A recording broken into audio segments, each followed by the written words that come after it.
Hello and welcome to the Ask Weldon Show, episode 146. Today we're going to talk about performance drops after being flamed, team communication, and the correct amount of rest to recover.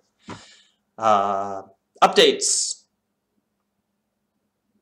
Hi YouTube, says a Yumi Cat. Updates are, I stream the show live on twitch.tv/mindgamesweldon, but this week the schedule is a little bit crazy because I'm in Berlin. So my normal streaming time of 4:30 a.m. Helsinki time is not accurate, meaning the show is going to be here and there. For YouTube, that doesn't matter for you guys too much. I'm still going to get the show up.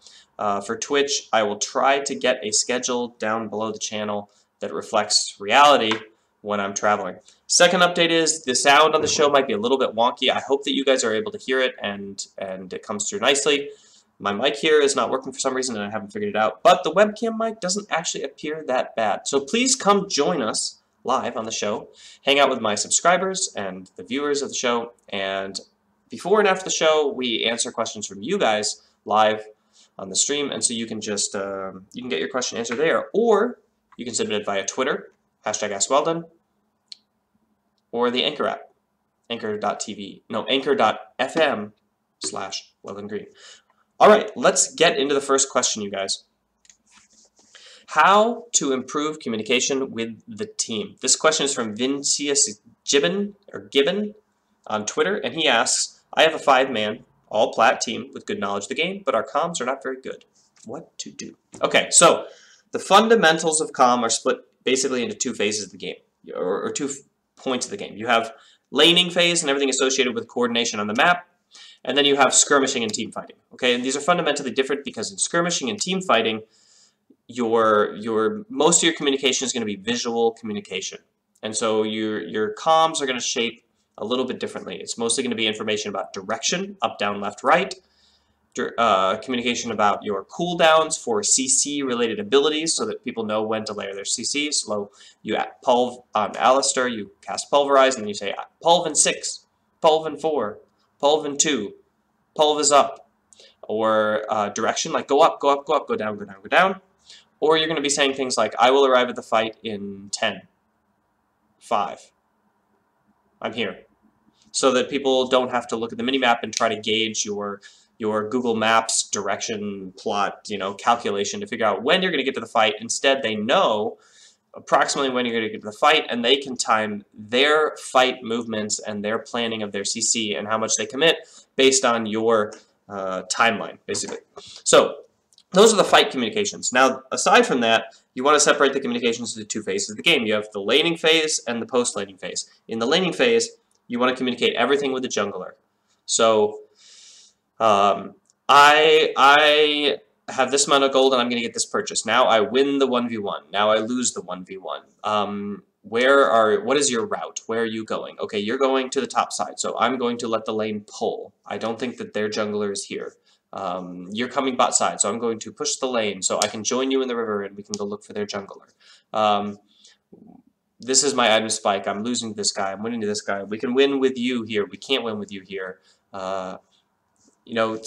Basically the entire strategy of the game revolves around the jungler in the early game and their route. So you want to be asking him for updates, and you want to be giving him updates on your lane status and your purchase status. And you want to try to make it a 5 versus 1 against the opposing jungler. So you want your communication to be centered around their jungler and trying to find out where they are and trying to stop them from doing what they want to do. At the same time, their lanes are playing out as they should play out based on the draft. So if you have a winning lane, you should be pushing. If you have a losing lane, you should be trying to soak the pressure of the opposing laner without losing too much. And you should be communicating about the status of that. So that's the basis of team comps. And then after that, you're just communicating about, which objective you're playing toward. So that's pretty simple. We're going to be playing toward the dragon. So you put your bot lane bot or mid. You put your mid laner mid or bot. Your jungler's on that side of the map and your teleporter's on the other side. Or you're going to be playing toward Baron or top tower. And so you just communicate that when you're coming off of the out of base. Whoa, sorry for shaking the table there. Yeah, I think that's about it. I hope that I covered everything, and I hope that your comms improve. Next question. You're going to be hearing keyboard sounds and stuff like that because of this webcam mic. I do apologize. I'll try to fix it next time. Come on, play. Hello, Weldon. First of all, congratulations for the show. I wanted to ask you about something that's been troubling me recently, which is when I go into a game and I perform really badly with no special reason, and people flame me, I don't usually respond. And after that game, I feel like my overall performance has gone down and I can't perform any better than that for the next several games. What can I do about this? How can I prevent this? Okay, that question is Lifeline on the Anchor app. And as you heard, he asked, after people flame, my performance drops. What can I do? So there's a couple things you need to do. First of all, you have internal and external things you need to work on, okay? The internal things you need to work on are basically practicing letting it go. You need to be able to let go. And I'll talk about that in a minute. We'll dig into that because letting it go sounds easy, but it's not easy. It's not very complex. It's very simple. It's just not easy. And then the external things you can do that are really important are that you build a sort of value around yourself and who you are and your identity that is independent of the game. So the more of yourself that you're able to separate from the game and have value of independently, the less it matters what people think of you in the game in terms of your self-identity. So that's the external things you can work on. For that, it's good to have a social net. It's good to have people who are cheerleaders who love you no matter who you are, or like whether you win a game or lose a game. It's good to have, you know, hobbies and activities that you strive to accomplish and be accomplished at. And it's sometimes good to have, I would say, respect in your position or your job, but I think that can be self-defeating in a way towards self-identity. It can be a straw man for you. Okay, so internal, practice letting it go. I think actually one of the best decisions I made in my life was when I decided to commit myself to playing 2 games a day of League and always ending with the final game being a second game, even if it was a frustrating game, even if I was getting flamed, and even if I was like doing horrible. Because your tendency is you want to play more games so that you can do amazing, so that you can get praise, or so that you can feel good about yourself despite getting flamed. Like, oh, I'm good anyway. And the challenge, the harder part, is believing that you are actually worthy, that you are actually an okay human, and that you don't, it's not that you don't deserve the flame, maybe you do deserve the flame, but that it is irrelevant to you and who you are as a human. So that's the more challenging thing. So what I did was I just made a hard rule to practice that. It was actually a really great thing when I ended with a horrible game that I got flamed, because then, you know, it would be cogitating in my mind for the next few hours, and I would have to rationalize it and let it go and breathe and let it go and let it go and let it go.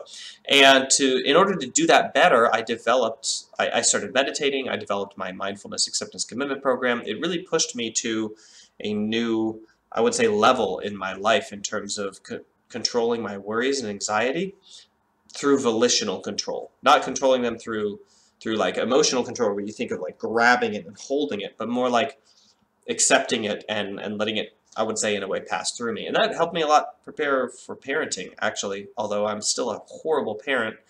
I think that I'm a much better parent than I would be if I didn't have this toolkit at my disposal. So I recommend things like headspace.com, websites like terabrock.com, where you can find lots of mindfulness, I would say, scripts that you can do that work on how it is that you can let go of these things and move past them. And of course, my website, mindgames.gg/MAC, the MAC program, which is the training program I developed to do exactly this. And also, by the way, I mixed it with high performance components for esport athletes, because I do it also with pro teams, and they're not letting go of flame, they're letting go of their own frustrations in order to fail harder, faster, and more strongly forward. All right, great question, Lifeline. Thank you very much. Next question, everybody. Wow. Did it work? Great. The next question is from Deactivated691 on Twitter, and he asks, how do I meet or deal with the expectations others have in me as a player? I feel like I have nothing to offer, and I feel I'm far too dependent on others. Okay. Deactivated691, this is a great question, because basically I would say that there are 2 categories of players out there. There are players that feel insufficient, and then there are players who bring themselves up and make themselves feel overly prideful as a way of coping. Both things are bad, right? You don't want to walk around saying, I'm the best and my team sucks and that's why I'm being held down. And most people pay attention to them and say, stop doing that and cut it out, it's bad for you. But there are an equal number of people who walk around saying, like, I am insufficient and I have nothing to offer and the expectations of others are bearing down on me. And actually, that's just a bad mindset to have, and it's kind of in a way, I would say, an invisible one, because most of people like you have trouble playing ranked or don't play ranked. So they aren't on the ladder, they aren't on subreddit, they aren't talking about their problems. And so, this vast majority of the player base who feel this way about the game, who feel bad about their play and who feel insufficient and ashamed and not worthy of their teammates, is actually the main problem, I think, for many people who would otherwise be enjoying the game. It's not so much that there are a large number of people who believe that they're better and are flaming their teammates and hate their teammates for holding them down. Okay, so deactivated. How do you deal with this? Well, the first thing that you have to do is realize that, like, your life, their life, that other person's life is not your problem. I mean, of course, as humans on this earth, it is your problem, right? But their inability to find joy in life is not relevant to your kind of like random skill or not skill at League of Legends. It's not tied together. That's their problem. If they can't find joy in their life, despite whatever skill level in League that you have, okay? So I want to give you permission to not have anything to offer somebody else. I want to give you permission to go into a game and suck and feed, but it's not important enough for somebody else to get mad at it, and they need to realize that. And that problem that they have is not your problem emotionally, okay? So this is the connection that you need to work on. Don't work on not feeling bad about your play. You should feel bad about it. Don't work on not communicating with your opponent. You can communicate with them if you want. You can try to help them out of their dark place where they are being crushed by your bad Ezreal, and it's like darkening their soul and they're flaming all over the chat. You can try to help them and elevate them and say, like, I'm really sorry about this. I hope that it doesn't ruin your day. Like, I don't just, I'm doing the best I can and things like that. You can try to elevate them, but the thread you need to sever is the thread between their reality and their pain and your life and your joy. You should be leaning into the things that make you have fun. And if you're not, like, I would say, emotionally or mentally strong enough to do this in the face of tons of negative communication and feedback, then just mute them. Just go into your game and mute all 4 of your other teammates. Make sure you don't have all chat on, and you can turn on Spotify and you can just, like, enjoy the game, and you can imagine that you're like, oh man, I died 6 times, but we got this, guys, and you're pinging bear, and you're like, you can play, and your teammate, you don't know what they're saying, but they're showing up there to the fight, and they look like they're having fun, and you look like you're having fun, and it seems to be going fine. And they could be flaming you to Kingdom Come on the other side of the mute wall, and you wouldn't know. So great.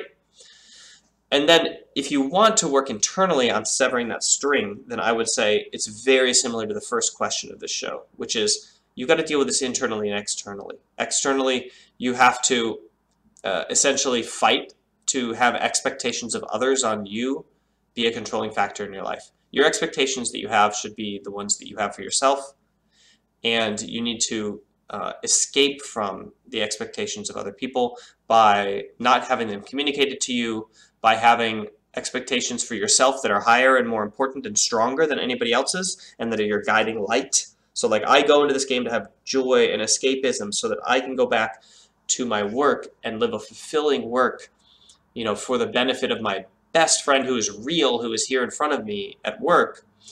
And therefore, it is my job to go into League and have fun and escape and have joy so that I can have that relaxation, so that I can give more of myself at my job to my social network there, right? So if you have that mission clarified, you have these expectations of yourself, and you're not going to let some online person stand in the way of those, right?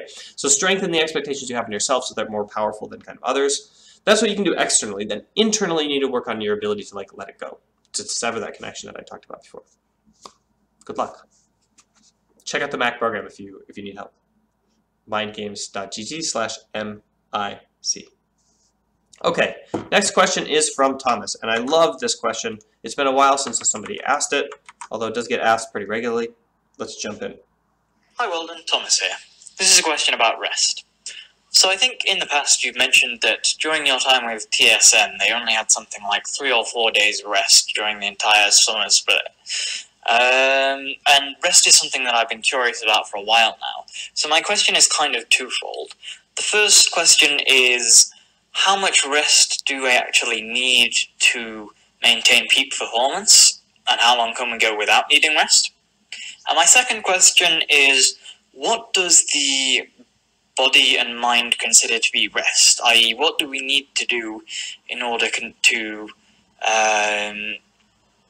have what our body or mind considers enough rest to be able to continue to perform at peak performance? Thank you. Okay, so the first one, how much rest do I need? I get this a lot, and I'm glad that you went on to ask the second question. But basically, how much rest do I need and how much rest do I need to achieve peak performance are very different questions. The amount of rest that you need for an average person who wants to be healthy is more than the amount of rest that a peak performer needs to take. So basically, the answer is to maintain peak performance, you need the correct amount of rest to avoid burnout. But you're allowed to push your body up to the limits of imbalance up to that point. So if you want to be the best in the world at something, you know, as long as you have motivation, you do not need to rest. As long as you have that substance in you and you're not burning out and your body is not breaking, your trajectory is upward, then you should cut back on rest. I would say rest and sleep, by the way, are different, right? So you have rest, which is like chilling out during the day, and then you have sleep, which is the recovery period. So you always need to recover, but you don't always need to chill out during the day. So you can essentially train nonstop. But once that affects your performance and you hit burnout, you need to dial back, and you need to, not burnout, pre-burnout, I would say. You need to dial back, and you need to essentially rest until you can push yourself again. And that's in direct correlation to how much you overshot the mark and went into burnout. So the amount of rest that you need is in direct opposition to the size of your ambition. So if your ambition is to be the greatest in the world, then you better get used to not having a lot of rest, because you're going to be competing with the entire human population to achieve the thing that you want to achieve. So then it gets very clinical. Like I said, the amount of rest you need is the amount you need to avoid burnout. Secondly, what does the body and mind consider to be rest? Okay, so essentially less cortisol in the body is rest. Anytime that you have cortisol in your bloodstream, you could say that you are scientifically stressed, and anytime you have not cortisol in the body and you have serotonin and other endorphins like flooding into your brain, you can consider that achieving a well-being state. So that's going to be different for different people. Obviously, things like meditation are almost guaranteed to reduce your cortisol and increase your serotonin and other endorphins. And things like maybe vacations might help. Strangely enough, not all things that we popularly consider rest necessarily have the biological effect of resting your brain and your mind and your body. So going home and being stressed out and watching TV and being stressed out anyway, kind of underneath all that, is not necessarily rest. And you might notice that when you try to go to bed and you realize that you were just procrastinating things that were stressing you out, that are still stressing you out. Now you're trying to sleep and you can't sleep because you were watching TV, and it just was kind of an escalating thing of unrest. And so I think that active rest, where you choose to take a part in your resting and make sure and ensure that you are resting by doing things like mindfulness or concentrated hobby activities where you force yourself to focus on the task at hand and to forgive yourself for the things you're not doing, those are much more valuable than passive rest where you're just like, oh, flopping on the couch and doing escapism into a television show or a video game where you aren't necessarily kind of doing the rest. Although you can surpass that by getting massive amounts of it. So let's say you watch TV for like 4 weeks. You can kind of relax into that vacation, and eventually the mind will just be like, I guess we're actually just going to chill for 4 weeks. Cool. Okay. I think that does happen. So that's why some vacations need to be a certain length for you to kind of unwind and relax into the vacation and have it be effective. Yeah, really good question. Thanks for that one. Last question of the show, everybody. How does one move on from the past? This is a question from Chad Markle on Twitter, and he says, I feel like a situation is present to me even though it happened years ago. He's talking about a specific one, and he's asking how to move on from it. By the way, I don't know if you noticed, but I'm ready to cheer G2 on this weekend. My shirt there. Have my G2 t-shirt on. Okay, I feel like the theme of today's show is let it go. Let it go. Let it go. And the answer to this is to let it go, right? So the question is not how does one move on from the past. The question is how do you get better at letting things go? Just like the first question and the third question, we're dealing with a internal and an external set of tasks that you can accomplish. So you can do external things to try to hack your brain to try to let it go easier, such as rest, such as increasing the way that you value yourself, such as increasing the expectations you have in yourself to achieve certain things, in strengthening your identity by having self-awareness over what you want and who you are and why you're doing the things you're doing, by having a social network that includes peers, mentors, and cheerleaders who like you no matter what is happening in your life, because just because you are you, usually family members, they're like, you're born, therefore I like you. Stuff like that. And then internal control, so internal mechanisms and control and muscles that you use to let go. And I think that you could rephrase this maybe as stopping thought, the ability to stop trains of thought that are spiraling inward and building on top of each other and building castles of stress in your mind. So your ability to stop thinking and to put a stop to that chain and to reset down to zero is your internal capability of letting go.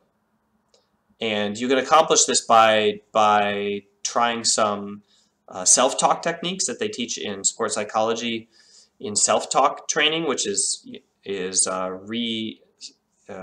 3 R's. It's like stop and then refocus. So the first thing is you recognize that you're doing it. So you need some reflective capability to realize you're actually just thinking random things and you're spiraling into something and you're thinking of something and it's making you think of it more. The second thing you need to do is you need to stop thinking. You need to visualize some very powerful imagery, what they recommend, usually like a train smashing into a brick wall or something, or a big stop sign, and you're slamming on the brakes, and you're just like, stop thinking. And then you refocus, and you decide, okay, I'm going to think about this thing instead. And you go back to the task at hand, and you focus on the task. And a couple seconds later, you realize you're thinking about the other thing again, and you revisualize the stopping thing, and then you go back to refocusing. That's one kind of mechanism. And that self-talk exercise is basically a clone of mindfulness meditation. And you can also do mindfulness meditation, which is a very similar thing, where essentially anytime you notice you're thinking of something, you force your brain to focus on the focal point, whatever you're doing for your meditation, whether it's sound, whether it's breathing, whether it's walking, whatever it is. Okay, and what this does is it strengthens your mind. I want you to think about, bicep curls. So basically, you pull the weight up, right? And that's the exercise. But with concentration and with focus and mindfulness, I want you to think that you're like holding it up, right? And you're focusing on the thing, and after 2 seconds you forget. And you let it down. Okay? And then when you notice that you forgot, and you pull your mind back to the thing that you're focusing on, like the present moment and not the past. That is the strength training. That's when your bicep gets stronger. So it doesn't matter if you focused for 2 seconds and then you forgot, or if you focused for 10 minutes and then you forgot. Because people feel bad about this. People are like, I'm meditating, and it's like 2 seconds, I'm worried. And then I'm like, no. Stop thinking. Refocus on my breathing. 2 seconds later, they're like, oh, shoot, I forgot. I counted up to 2 breaths, and then I totally got sidetracked. And people feel really bad thinking they're doing meditation wrong. But they're not realizing that it doesn't matter when you're doing bicep curls. It matters a little bit, right? But it doesn't matter how long you hold the weight up at the top. The point is that you let the weight down, and then when you notice it's down, you pull it up again. Okay, that is the strengthening part. So when you're doing these exercises and you're worrying about the past, and you manage to stop worrying about the past for 2 seconds, and then all of a sudden you're worrying about the past again. And you're like, oh God, I'm so bad at this. Don't think that. Think, another opportunity to do a bicep curl. And then before you know it, you have massive biceps, like me. Okay. Wow, sorry, I smashed the table there. Thanks, guys. That's the show for today. Thank you for tuning in. Thank you for enjoying it. I hope that you enjoyed my Dardock video a couple days ago. This Ask Weldon show is the normal thing that I produce on my show. I also do commentary videos like the Dardock show every once in a while, but my daily kind of religion is this show and the self-help lessons that are included in it. So make sure that you check it out by subscribing and turning on the little bell and notification thing so that you get the new shows that come in. See if the titles interest you, and then check them out if they do. Yeah, like I said, you can also check out the show live on Twitch, twitch.tv/mindgamesweldon, and you can join the live audience here and the subscribers that we have as they talk about life and get answers from me. And you can also support the show by subscribing there. But the best way to support the show is actually to buy the Mac program, mindgames.gg/MAC. Not only do you support the show, but you also actually support yourself because you get a training package that I have used with pro teams and with TSM and with G2 a little bit and with CLG most notably. I think CLG was the largest effect where we went from CLG dry spell, not winning anything for 4 years, to crushing TSM at Madison Square Garden in the whole split of which I was training them with this program. So I do recommend it, and I'm sure that they would as well if they had voices. Here I'll be CLG. Buy Weldon's program. It was awesome. It helped us win. Yeah, so see you guys next time.